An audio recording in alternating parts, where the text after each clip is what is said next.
What is going on, Cowboys Nation, and welcome to today's Cowboys Chat from the Car. I'm your host, Ben Grimaldi, as always. And today we're talking about some things Jerry Jones talked about on his spot every Tuesday with 103.5 The Fan. And Jerry was talking extensively, and they asked extensively about Jason Garrett, and a lot of the questions seem to be just about Jason Garrett. They asked him about Garrett's philosophy and his game plans and things like that. And Jerry, predictably, who's always had Jason Garrett's back, had it again today. He said he believes in the philosophy and the game manager that Garrett is, and he believes that Garrett is one of the best coaches. Well, not the best coaches, but one of the guys that he thinks he would have a job if he was put out on the streets and the Cowboys fired him. So he's not thinking about letting Garrett go as of yet. It looks like he's going to get the season unless things turn measurably worse, which is always possible. He said he wouldn't fire Wade Phillips mid-year, and he did that anyway. So you never know what Jerry's going to do. If it gets really, really bad, perhaps the embarrassment will be enough to get rid of Jason Garrett. I'm not saying they should get rid of Garrett. I'm just saying that was Jones's belief, that he has not thought about getting rid of Garrett right now, and that he's invested too much time and too many years in Garrett to let him walk away right now. He wants to see this thing through. So that's no stance has changed on that. That's his guy. He likes Jason Garrett, and that's it.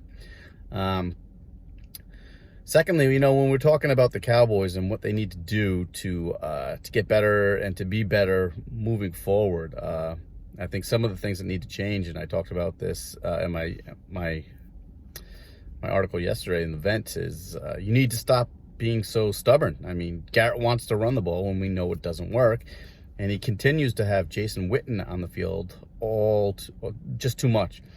Put Blake Jarwin out there. Let's get him. Witten was supposed to play about 30% of the plays, and he's up around 70 to 80% of the snaps, and that's just not realistic. And we need to see more Tony Pollard. Why is not Tony Pollard not on the field? He's a mismatch. Get him and Zeke on the field at the same time. There's a mismatch for the defenses.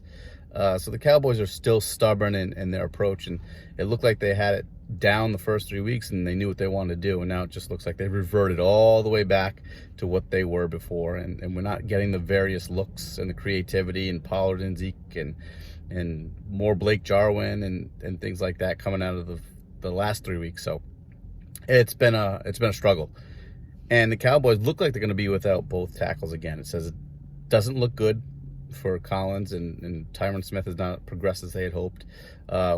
Amari Cooper and his thigh contusion, it doesn't look good for him either.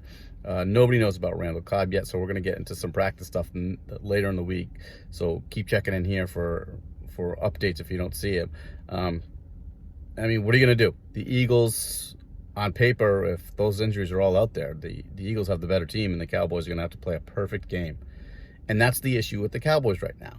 They don't play well enough, and the ball is not bouncing their way. And that's how it is. Last year when the Cowboys were winning tight games and they went on that winning streak and they got into the playoffs, a lot of things were bouncing their way.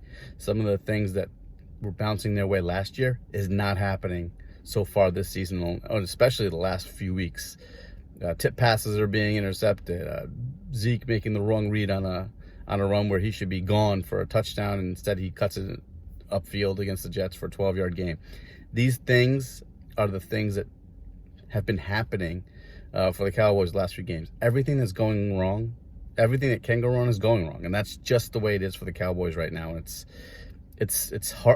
disheartening to watch, but the Cowboys have to figure a way to execute better, game plan better, and hopefully they can come out on top, because the Eagles and Doug Peterson, who said we're going to go down to Dallas and win the game, are extremely confident, and it doesn't feel like the Cowboys are. And with all the injuries, they're going to be in big trouble if they don't get a couple of guys back. So, because it looks like the Cowboys drastically changed their approach without the two starting tackles and without Amari Cooper, and that's not good. Your approach should be good enough. Your game plan throughout the week should be good enough, and you should be aggressive.